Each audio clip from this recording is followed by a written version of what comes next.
بسم الله الرحمن الرحيم وصلى الله وسلم وبارك على نبي الكريم. السلام عليكم ورحمة الله تعالى وبركاته. Bienvenue à notre 8e édition de l'invité de notre émission Invité du mois. Ce soir, le groupe ANOS a le grand plaisir de recevoir pour sa 8e édition un invité très particulier. Il s'agit d'un jeune qui œuvre beaucoup dans la sensibilisation et l'éveil des populations mauritaniennes. Un jeune qui contribue sur tous les plans pour conscientiser les jeunes à être des modèles de développement ou à être des acteurs de développement. Notre invité est le premier initiateur de ce que l'on appelle le Forum national de partage des bonnes pratiques en matière de leadership et d'innovation. Il est le premier initiateur du Forum national de partage des bonnes pratiques en matière de leadership et d'innovation. Une activité d'ailleurs qui a été organisée à Rosso récemment, en sa 2e session, en présence de plusieurs experts de développement en provenance de plusieurs pays du continent africain. Il est également membre des jeunes ambassadeurs pour la santé de la reproduction et planification familiale. Il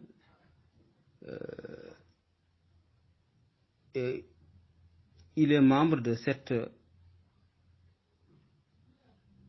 des jeunes ambassadeurs créés par la coalition ENAM, Ensemble Espaçons les Naissances. Je répète cette dernière, il est également membre des jeunes ambassadeurs pour la santé de la reproduction et planification familiale, mise en place par une coalition dite ENAM, qui signifie Ensemble Espaçons les Naissances. La casquette de notre invité de formateur, d'activiste panafricaniste, fait qu'il voyage un peu partout en Afrique pour rencontrer ses pairs et partager ses expériences avec ces derniers. En 2018, il fut directeur de campagne pour le parti APP durant les élections municipales. Il fut même directeur de campagne durant cette période. Notre invité est aussi un jeune très pieux qui œuvre dans la prédication et qui s'active à ce que les jeunes reçoivent puissent mieux connaître les bonnes pratiques religieuses. Il s'agit bien sûr de M. Ali Kébé. Merci Ali d'avoir accepté d'être notre invité pour ce mois pour répondre à une série de questions. Alors, pour plus de précision, l'interview se déroule en 2 phases, comme d'habitude. Une première phase avec les questions du modérateur et une 2e phase avec les membres du groupe qui voudraient contribuer ou poser des questions. Alors, sans tarder, nous allons poser notre première question. Alors, en quelques mots, qui est Ali Kébé? Où il est né, sa vie de famille, son parcours scolaire et activités professionnelles. Bismillah ar-Rahman ar-Rahim, wa salatu wa salam ala rasulillah. Assalamu alaikum wa rahmatullahi ta'ala wa barakatuhu, groupe ANOS.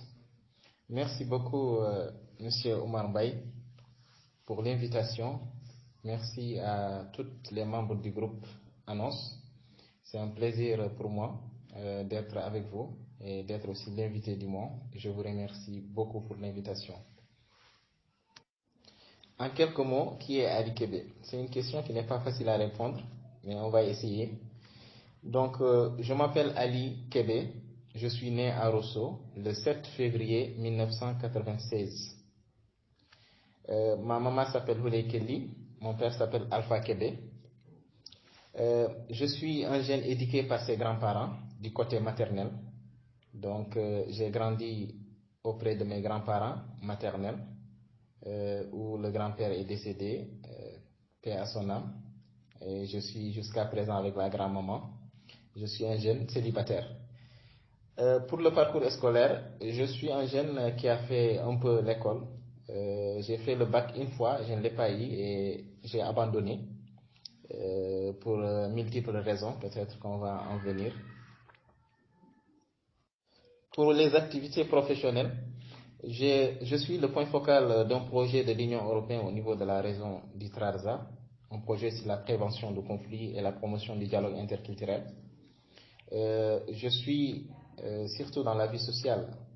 Je dirige pas mal de structures au niveau local et national et même continental. Donc à Rosso, je dirige une structure dénommée AJSR, l'Association des jeunes au service de Rosso, qui est devenue l'Association des jeunes au service de la Mauritanie après 8 ans d'expérience au niveau local. Et je suis actuellement le président de l'Afrique en marche, qui est une organisation continentale qui existe dans 25 pays. Je suis aussi le directeur d'un cabinet de consulting dénommé Mori Consulting.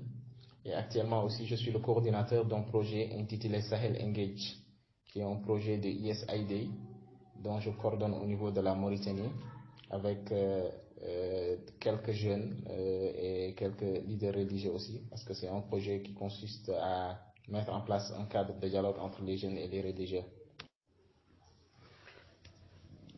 Merci Ali Kébé de nous avoir parlé de vous.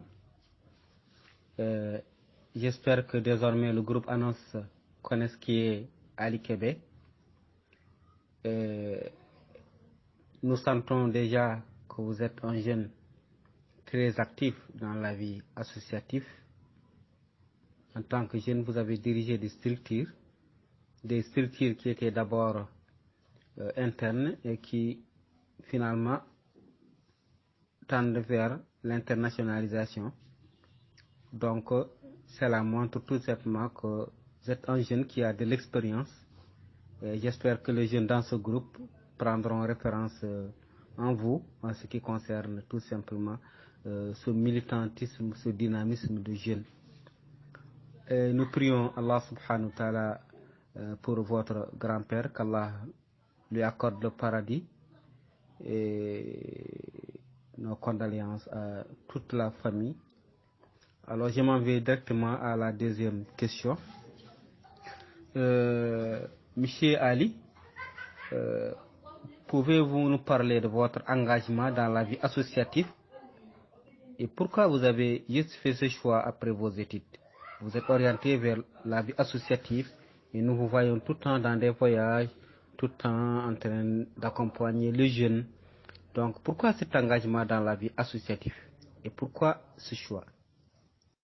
Juste rappeler par rapport à la première question que j'ai d'autres casquettes, je fais beaucoup de choses à la fois. Donc je suis même dans l'entrepreneuriat agricole, je fais l'agriculture depuis 4 ans. Donc c'était pour rappeler cela aussi. Il y a d'autres choses peut-être que nous ne pouvons pas développer. Merci beaucoup pour la question. Mon engagement dans la vie associative est venu naturellement. Au début, j'étais un jeune très passionné par le foot. J'étais un gardien de but, je jouais au foot. J'étais le gardien du Trarza, le cadet Trarza. Et j'ai été même sélectionné à l'équipe nationale cadet de la Mauritanie, où il y a eu quand même, disons, quelques injustices. On a modifié mon nom suite à des choses peut-être qu'on connaît, des choses vraiment de ségrégation et tout. La même période, je suis parti en vacances au Sénégal, c'était en 2013. En fin 2012, j'étais au Sénégal, j'étais là-bas pour les vacances. Durant la période de l'hivernage, je voyais des quartiers là où j'étais, les gens étaient très solidaires. Quand c'est la période de pluie, les gens sortaient en masse pour partir vraiment aider les familles ou les gens qui ont vraiment eu du mal, ou les maisons où on voit il y a beaucoup d'inondations. Les gens venaient pour vraiment les aider pour creuser l'eau, faire sortir l'eau et tout. Donc je m'engageais avec ces gens-là, je les aidais à faire le travail et tout. Disons que c'est là-bas où j'ai eu quand même l'engagement carrément de m'engager, surtout dans la vie associative. Quand je suis revenu en Mauritanie, surtout à Rosso, je me suis dit qu'il est temps de m'engager pour changer ma ville. Parce que Rosso, à ce moment, était, disons que, très sale. Les gens, voilà, il n'y avait pas vraiment de dynamisme des gens qui faisaient beaucoup de choses. Je me suis lancé dans ce sens. J'ai écrit un message, un appel, j'ai lancé un appel que j'ai mis sur les réseaux sociaux un peu partout pour demander aux jeunes qui veulent me rejoindre pour travailler pour le développement de notre ville. Donc c'était en fin 2012, début 2013. J'ai créé un groupe de bénévoles. On était un groupe de bénévoles où j'ai eu beaucoup de jeunes qui ont répondu à l'appel, des collègues, des gens qui étaient avec moi au lycée. Donc ils sont venus, depuis le collège même, les gens sont venus, on a créé un groupe. Donc on faisait chaque week-end des assainissements, où on a eu à faire des assainissements dans tous les quartiers de Rosso. Et toutes les gens qui venaient à Rosso pour mener des activités, on travaillait avec eux. Donc, sur ce même lancé, j'ai rencontré l'association des jeunes de Rosso, des jeunes ressortissants de Rosso qui vivent en Archot. Ils sont venus pour une activité à Rosso. Donc, on est venu pour les aider. Donc, vu qu'on était sur le terrain et qu'on avait notre groupe de bénévoles, on est venu pour les aider, on faisait des activités ensemble. Donc, eux, c'était l'association des jeunes de Rosso, mais qui résident en Archot. Donc, après l'activité, on a tenu une réunion et tout. Le nom m'a plu. Donc je me suis dit, pourquoi pas moi mettre en place une association. Donc eux, c'était l'association des jeunes de Rosso. Donc moi, j'ai créé l'association des jeunes au service de Rosso. Notre différence est que déjà, nous, on est au service de Rosso parce qu'on est sur place. Et eux, ils sont en Orchot. Donc j'ai mis en place l'association des jeunes au service de Rosso. Et nous avons commencé à faire des activités au niveau de la ville où nous avons eu beaucoup de jeunes qui sont venus nous rejoindre. Depuis lors, nous sommes dans la vie associative. On a commencé par là-bas et on a aujourd'hui quand même, disons, c'est l'une des meilleures associations à Rosso, sans se vanter, tout le monde le sait aujourd'hui. Donc, beaucoup de structures même qui viennent à Rosso sont obligés de passer par nous pour organiser leurs activités. Donc, depuis lors jusqu'à présent, alhamdulillah, nous existons et on est à Rosso. Donc, c'est à la base de tout ça que c'est devenu une passion parce que pour moi, quand on est au service, on est en train vraiment de contribuer au développement et ce qu'on est en train de faire, c'est des bonnes choses. Et rappelez que aussi notre association n'a jamais eu de financement. Nous n'avons jamais eu de financement. Nous travaillons sur des fonds propres à travers des cotisations où il y a des bonnes volontés au niveau de la ville qui nous aident à travers nos activités que nous organisons souvent. Donc depuis lors jusqu'à présent, alhamdulillah, on a eu à organiser beaucoup d'activités. On a même initié des forums où on a accueilli une 80 et quelques participants venus un peu de partout en Mauritanie et une quinzaine de formateurs internationaux. Donc là, on est sur la deuxième édition qu'on a organisée juste avant le Ramadan. Et nous espérons, Inch'Allah, chaque année tenir une édition pour faire vraiment beaucoup de partage d'expérience. Et on est surtout dans l'innovation. Donc on essaie toujours de voir les difficultés, les problèmes qui se posent au niveau de la ville et on essaie d'apporter des solutions sur ça. Merci M. Baye pour la troisième question. L'entrepreneuriat des jeunes, c'est une passion parce que j'ai toujours cru à l'entrepreneuriat. Depuis toujours, je le disais que tout le monde ne peut pas travailler avec l'État. Nous ne pouvons pas tous être des employés du gouvernement. Et qu'aujourd'hui, si nous étions les pays les plus développés au monde, ce n'est pas le secteur public, mais c'est le secteur privé aujourd'hui qui est là et qui emploie les gens.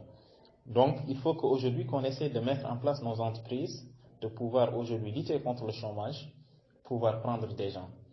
C'est d'où j'ai initié cet événement qui est le Forum national de partage des bonnes pratiques en matière de leadership et d'innovation. J'ai eu à voyager dans beaucoup de pays, alhamdulillah. J'ai connu beaucoup de gens, des gens qui sont bien. J'ai rencontré des formateurs, des gens qui sont extraordinaires, des jeunes qui sont des grands entrepreneurs au niveau de leur pays, qui ont leurs propres entreprises. Donc avec toutes les années d'expérience, je me suis dit qu'il est temps de capitaliser les acquis. Parce que ce sont des jeunes qui me disent à chaque fois, Kébé, quand tu nous invites en Mauritanie, on est prêt à venir. Donc je me suis dit que je vais lancer cet événement pour qu'aujourd'hui les jeunes mauritaniens, particulièrement les jeunes de Rosso, puissent prendre aujourd'hui l'exemple de ces jeunes qui sont dans leur pays et qui ont leurs entreprises qui travaillent. Donc, je les ai fait part de l'information de l'événement. Ils m'ont dit qu'ils sont prêts et ils sont venus. On a eu une quinzaine de formateurs qui sont venus gratuitement, qui ont pris en charge leur billet d'avion pour venir jusqu'à Mauritanie, jusqu'à Rosso aussi, pour soutenir les jeunes. Parce que vraiment, ce n'est pas une chose facile, mais c'est à travers vraiment la considération qu'ils ont à mon égard. Ils m'ont fait cette faveur. Et à chaque année, même la deuxième édition, ils sont venus aussi pour réitérer leur engagement. Donc, ils sont venus former les jeunes Mauritaniens. La première édition, nous avons eu beaucoup de jeunes venant de partout en Mauritanie, comme la deuxième édition aussi. Et c'était vraiment une belle expérience. Donc, ça a poussé, ça a eu même des impacts. Parce qu'après le forum, actuellement, nous avons des jeunes qui ont créé leurs entreprises et qui sont là en train aujourd'hui de partir indépendamment, qui sont financièrement stables aujourd'hui, des bénéficiaires de cette formation et qui sont toujours en contact avec ces différents formateurs. Parce que c'était des formateurs qui ont eu des casquettes, chacun a des casquettes différentes casquettes, et ça a motivé les jeunes qui sont intéressés dans l'entrepreneuriat agricole, certains dans l'élevage, d'autres dans le recyclage et tout. Donc c'est ça, quand même, carrément, l'objectif c'était de mettre en place un cadre vraiment d'échange, de partage de bonnes pratiques, que ce soit dans le leadership, parce que aussi on s'intéressait à cela. J'ai constaté des lacunes au sein des jeunes mauritaniens de manière générale. Souvent tu vois des jeunes qui ont des idées de projets pertinents, mais qui n'ont pas le courage aujourd'hui de défendre leur projet devant les jurys, qui ont peur de parler devant un public. Donc, c'est pour ça que j'ai appelé des amis qui sont bien en art oratoire, qui sont bien sur la prise de parole en public, qui sont des professeurs d'université. Ils sont venus, ils ont fait le déplacement, ils ont formé les jeunes, ou quand même les jeunes bénéficiaires, on a vu qu'il y a eu vraiment d'impact, un peu de changement. Et nous espérons que ça va continuer comme ça. Donc, dans l'innovation aussi, c'est ça. Parce que nous pensons que nous sommes dans un monde d'innovation et qu'aujourd'hui, nous ne pouvons pas faire la même chose, nous ne pouvons pas aussi faire les mêmes activités que les gens faisaient. Il faudra aujourd'hui innover dans tout, parce qu'aujourd'hui, tout est transformable, tout est changeable aujourd'hui. Et je le dis toujours, même les déchets qu'on jette là, il est possible de transformer cela. Donc vraiment, c'est sur la base de ce que nous avons constaté, les déchets aujourd'hui qu'on voit à gauche, à droite, que nous avons vraiment initié ce forum pour quand même amener des experts dans le domaine, former des jeunes, pour faire le recyclage, pour faire la transformation des produits locaux, pour vraiment savoir que tout ça c'est possible de le faire et que ça ne nécessite pas grand-chose pour le faire. Des systèmes de conservation où nous avons fait vraiment la démonstration. Et les gens actuellement ont eu l'expérience, certains sont en train de le faire. Et c'était ça aussi notre objectif, c'est de voir de l'impact. Les conseils que je donne à nos frères et nos sœurs, c'est de croire en eux, parce que c'est à partir de cela. Aujourd'hui, on dit que la peur est psychologique. Tout se fait dans la tête. Quand tu mets dans la tête qu'aujourd'hui, que tu ne peux pas réussir sur telle chose, tu ne pourras pas réussir. Mais si aujourd'hui tu mets dans ta tête que ce que tu veux faire, tu peux bel et bien réussir sur ça, tu vas réussir. Il faut croire à ce qu'on fait et prier aussi, demander Dieu de nous aider sur ce qu'on est en train de faire pour pouvoir avoir vraiment du succès. Donc, il ne faut pas avoir peur de nous lancer, d'entreprendre, parce que l'entrepreneuriat, c'est vrai que c'est des risques. Il faut être ambitieux, il faut être audacieux surtout pour pouvoir avoir des risques d'investir sur quelque chose. Et moi, je dis qu'il n'y a pas d'échec. Soit on gagne, soit on apprend. Et nous avons vu aujourd'hui beaucoup d'exemples dans le monde, des gens qui ont entrepris à partir de zéro et aujourd'hui qui sont devenus des millionnaires et tout. Donc croyez à vous, n'ayez pas peur, engagez-vous. Donc si vous avez des idées de projets, essayez de voir est-ce que ce sont des projets qui ont été déjà réalisés. Si c'est le cas, essayez de rentrer en contact pour des gens qui ont déjà mis en place déjà de projets, chercher de l'expérience un peu partout et foncer. Donc il ne faut pas avoir peur. Et l'autre chose, c'est que quand on a certaines idées pertinentes, certaines vont vous pousser à vous décourager en disant que vous ne pouvez pas réussir. Non, ayez confiance à vous et Inch'Allah, avec l'aide de Dieu, vous allez réussir, Inch'Allah.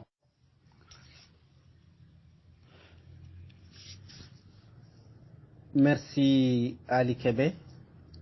Merci également à ces experts qui ont décidé de quitter leur pays pour venir échanger avec les Mauritaniens, en particulier les jeunes. Merci également à ces jeunes qui ont compris que seul l'entrepreneuriat peut lutter contre le sous-développement, que seul l'entrepreneuriat peut valoriser nos sociétés, valoriser nos jeunes, que seul en mettant en place ses propres ressources qu'on pourra être indépendant et ne pas traverser la mer pour tout simplement perdre la vie. Dans tous les cas, nous leur disons merci également à tous ces gens, ces experts qui ont décidé de relever, de rehausser et de valoriser les jeunes. Nous venons maintenant à notre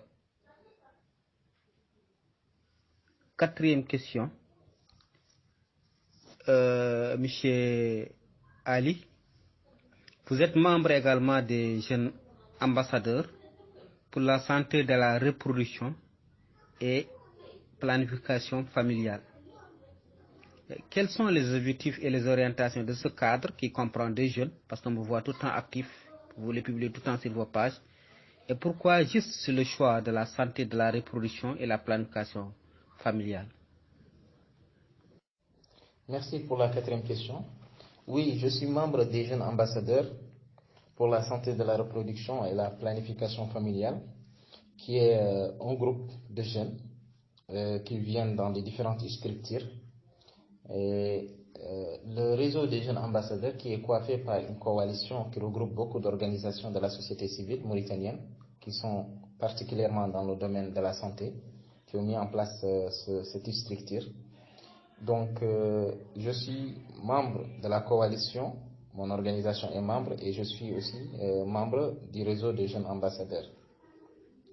Donc, ce groupe qui est le réseau des jeunes ambassadeurs sur la santé de la reproduction et la planification familiale est un groupe, aujourd'hui une structure qui travaille sur les questions de la santé de la reproduction.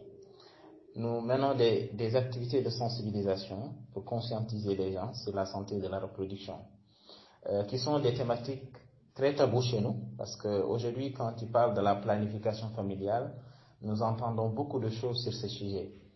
Certaines sont contre, d'autres sont d'accord et tout. Mais en tant que des jeunes, nous pensons que c'est important aujourd'hui de conscientiser les gens, de sensibiliser les gens sur ce genre de thématiques. Déjà, la santé de la reproduction est très globale et vague. Nous pouvons entendre parler là-dessus sur les MGF, beaucoup de choses entrent là-dessus. Et la planification familiale aussi, nous menons des activités de sensibilisation sur cela.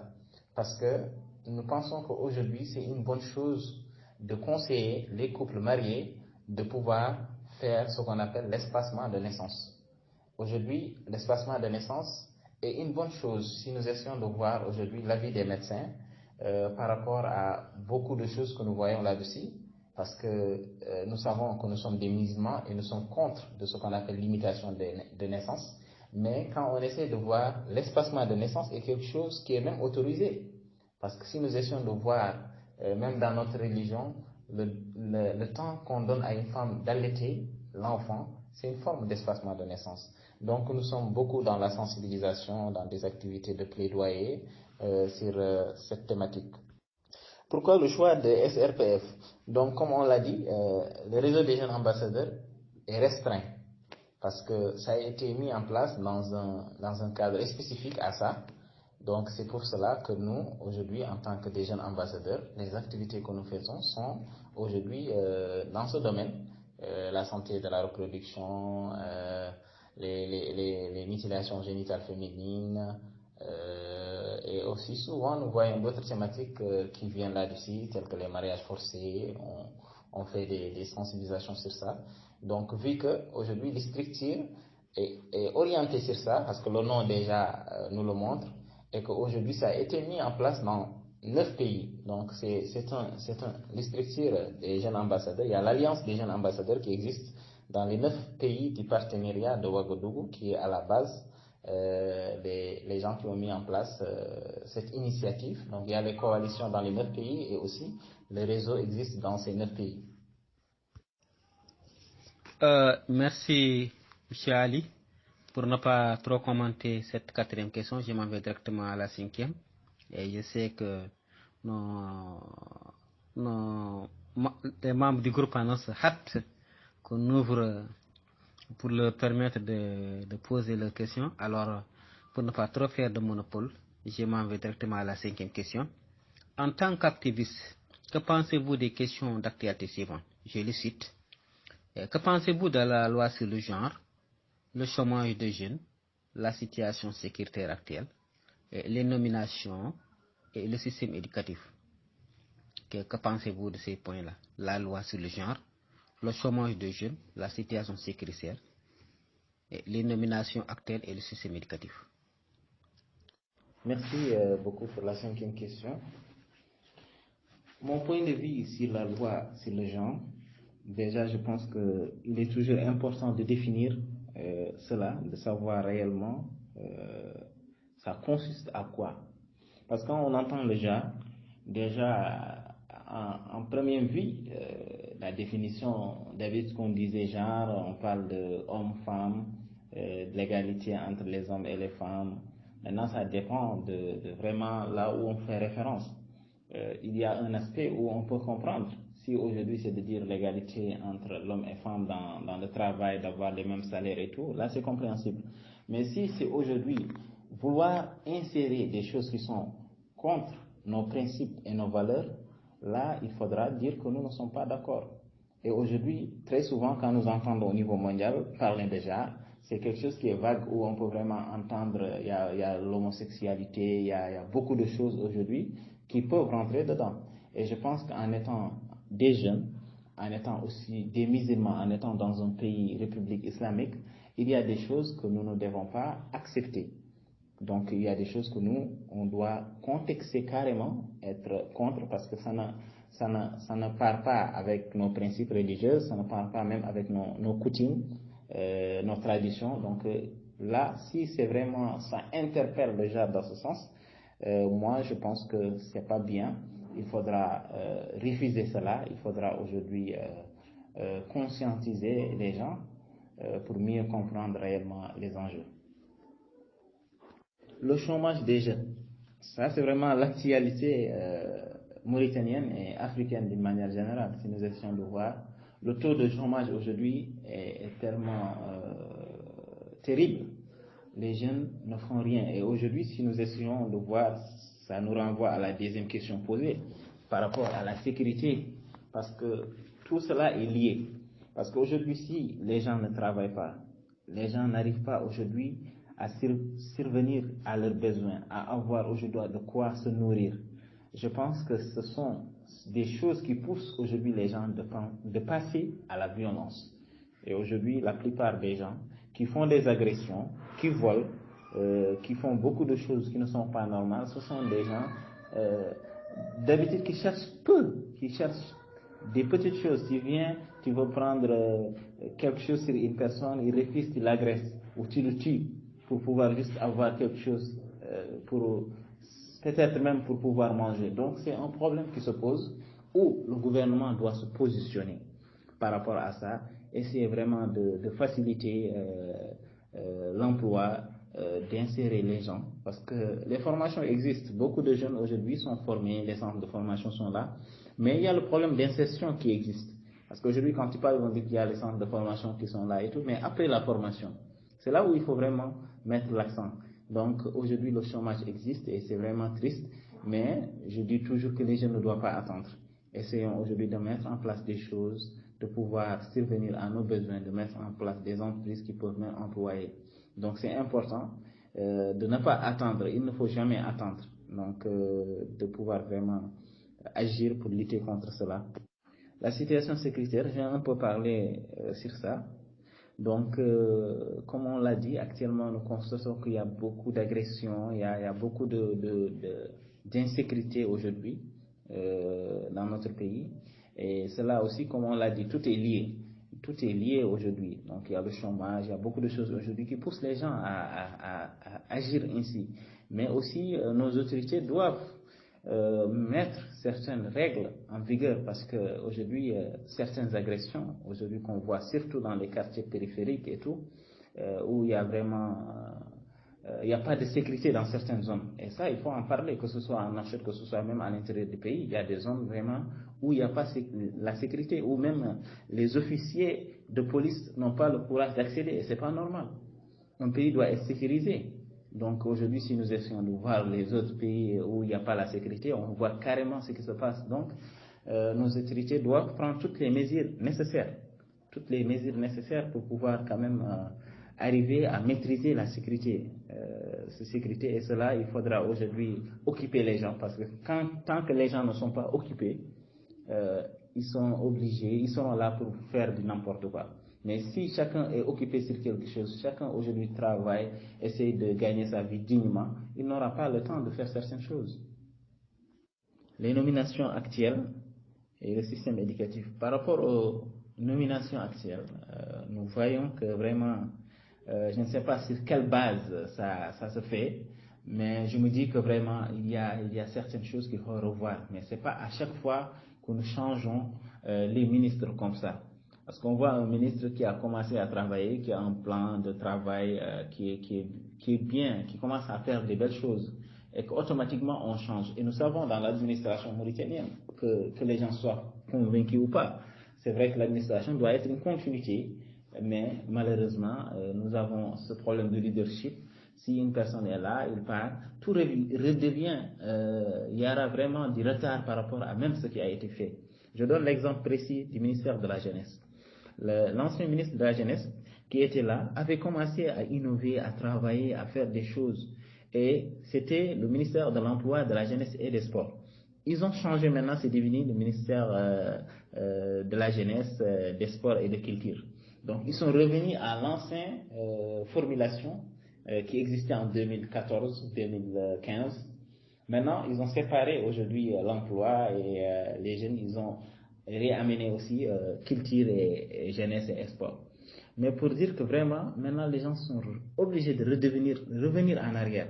Parce que si nous essayons de voir juste le ministre qui était là, avec le travail qu'ils avaient commencé à faire, il y avait vraiment l'enthousiasme des jeunes, on voyait que des choses commençaient à bouger, les jeunes s'intéressaient au projet et tout. Maintenant, les jeunes, on vous dit, allez, intéressez-vous à la culture et à l'esport. Donc, il faudra vraiment revoir, que ce soit la santé, que ce soit les différentes ministérielles, de ne pas vraiment faire des modifications n'importe comment. Merci beaucoup. Donc, par rapport au système éducatif, je pense qu'aujourd'hui, notre système éducatif, tout le monde le sait, c'est vraiment à revoir. C'est un système éducatif qu'on doit revoir à tous les niveaux. Parce que là, actuellement, le constat que nous avons fait tous, on se demande qu'est-ce qu'on est réellement. Vraiment, nous quand même, la nouvelle génération, la plupart quand même qui ont fait ce système, vraiment, on a été, disons, confrontés à beaucoup de difficultés par rapport à ce système. Les anciens systèmes, si nous essayons de voir, c'était des systèmes éducatifs qui aidaient tout le monde. Ou si nous essayons de voir aujourd'hui, nous avons des anciens, nos pères, nos oncles qui ont des très bons niveaux dans toutes les langues. Mais ici actuellement, c'est vraiment difficile de trouver aujourd'hui des gens bien par rapport à ce système. Déjà, il faudra recadrer les choses carrément. C'est de ne pas prendre des choses qui ne nous appartiennent pas et qu'on essaie d'imposer. C'est pas bien. Et que l'autre chose, c'est aussi d'insérer nos langues nationales dans ce système pour pouvoir permettre les gens de mieux comprendre ce qu'ils sont en train d'apprendre. Parce que les langues maternelles doivent être insérées carrément dans ce système éducatif. Et qu'on essaie aussi de voir l'éducation. Parce qu'aujourd'hui, beaucoup sont dans l'enseignement, mais ce n'est pas par amour, mais c'est par nécessité. Ça, c'est un grand problème. Autant on voyait des gens qui étaient passionnés par leur travail, mais aujourd'hui, je connais des amis qui sont des enseignants, mais je sais et je suis convaincu, ils le disent, c'est que le fait qu'ils n'ont pas d'autre chose, ils te disent qu'ils n'ont pas d'autres options ou d'autres choses à faire. C'est pour ça qu'ils sont partis dans l'enseignement. Vous pensez qu'avec ça, notre pays peut vraiment avancer? Non. Il faudra vraiment revoir carrément les choses.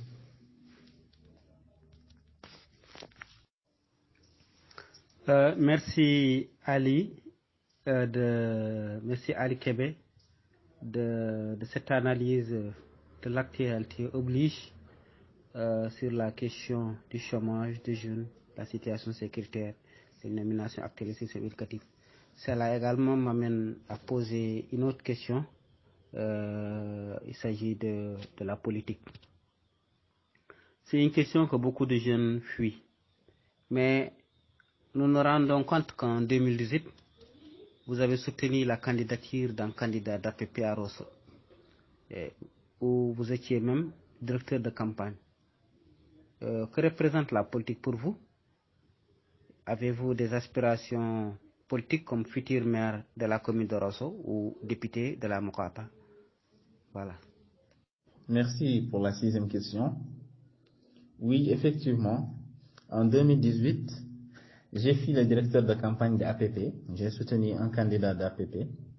Mais pour revenir un peu en arrière, avant de soutenir le candidat au APP, mon objectif était d'être un candidat moi-même. C'est le fait que j'étais très jeune, la CENI n'a pas accepté à cause de l'âge et beaucoup sont venus me solliciter, mais j'ai décidé de soutenir APP. Ça a été un choix stratégique. C'était aussi pour mieux vraiment connaître nos parents, parce que c'est un parti, j'étais le seul Halpulaar au sein de ce parti. Donc c'était très difficile parce que je ne suis pas membre de ce parti, et quand je suis venu, quand même, on m'a désigné directeur de campagne.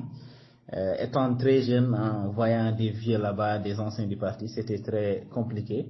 Mais le candidat lui-même, les gens du parti, ils savaient que moi, là où je ne me vois pas, je ne me lance pas. Donc j'ai fui le directeur de campagne et nous avons eu un très bon résultat parce qu'on est parti en 2e tour avec le parti au pouvoir. Pour moi, ça c'est vraiment quelque chose, même si on n'a pas gagné. Rappelez aussi qu'il y avait beaucoup de partis, il y avait beaucoup de candidats. Donc on est parti en 2e tour avec le parti au pouvoir sur la députation. Donc il y avait députation, législatif, municipalité, district régional et tout, conseil régional. Donc c'était une belle expérience. Oui, je l'affirme, j'ai des ambitions politiques. Parce que je me dis qu'aujourd'hui, la société civile a ses limites. Les associations ont leurs limites. Et aujourd'hui, pour carrément changer les choses, il faut être aux instances décisionnelles. C'est là où vraiment nous pouvons faire carrément la différence. Parce qu'aujourd'hui, les gens font que crier, parler, faire leur plaidoyer. Mais quand on est aujourd'hui le décideur, là on est mieux placé aujourd'hui pour mettre nos règles, pour aujourd'hui dire ou faire ce que nous voulons changer, nous pouvons carrément le changer. Donc j'ai des aspirations politiques pour être le maire de ma commune, pour changer ma commune, et même être un député pour porter la voix de la jeunesse mauritanienne même au sein de l'Assemblée nationale. Merci Ali d'avoir éclairci cette position et par rapport également à ce soutien, par rapport également à cette recherche tout simplement d'expérience. Nous sommes arrivés à la dernière question, qui est la question 7. Quels conseils et recommandations vous donnez aux membres du groupe? Voilà. Merci beaucoup, M. Mbaye, pour les questions. En résumé, les conseils que je donne aux membres du groupe, c'est d'avoir confiance en eux, de croire à ce qu'ils veulent faire, au projet qu'ils veulent entreprendre, et de savoir que pouvoir, c'est vouloir, et quand on veut, on peut. Donc quand nous avons la volonté de faire quelque chose, même tout le monde s'oppose en disant que c'est impossible, dites-vous que c'est possible, et Inch'Allah, par la grâce de Dieu, Inch'Allah, l'aide de Dieu, Inch'Allah, vous allez parvenir à réussir sur ce que vous allez faire, Inch'Allah. Donc de ne pas avoir peur et de s'engager, Inch'Allah, que ce soit dans tout que vous voulez vous engager, que ce soit sur la politique. Malheureusement, la politique est mal vue chez nous parce que certains hommes politiques ont gâté l'image de la politique. Mais il faut savoir que tout est politique dans la vie et que c'est pas une mauvaise chose aussi. Donc, ayez confiance en vous, à tous vos projets que vous avez, et Inch'Allah, tout ira bien. Donc, je vous recommande de faire des recherches par rapport à tout ce que vous voulez faire, de creuser, de voir les gens qui ont mené, qui ont déjà fait la même chose, d'apprendre à leur expérience, de vécu et tout, de côtoyer des gens, de ne pas avoir honte de demander quand on ne sait pas. Donc ça aussi, le bon Dieu nous le dit dans le Saint-Coran. Donc demandez, que ce soit d'une manière générale, demandez les gens qui savent, que ce soit la religion. N'ayez pas ce complexe. Aujourd'hui, beaucoup sont complexés. Si tu vois une personne qui peut être utile pour toi, côtoie-lui, voilà, approche-toi de lui, pose-lui tes questions. Et voilà, donc alhamdulillah, même dans le groupe, nous avons des gens très ouverts. Et il faut les solliciter, qui ont de l'expérience, Inch'Allah. Et je tiens vraiment à vous remercier. Je remercie tous les membres du groupe. Chers frères, chères sœurs du groupe ANOS, nous sommes arrivés à terme de cette première partie de l'émission Invité du mois. À titre de rappel, notre invité d'honneur était M. Ali Kébé, un jeune militant activiste et leader en entrepreneuriat. Quant à la modération, elle était assurée par votre frère et ami Omar Amadou Mbaye. Il ne me reste plus qu'à remercier notre invité de nous avoir accordé de son temps si précieux et d'avoir répondu à toutes nos questions. Qu'Allah le garde encore longtemps parmi nous et qu'il bénisse son parcours. Et merci de rester encore avec nous jusqu'à dimanche soir pour répondre aux questions du public ANOS. À bientôt pour une autre émission.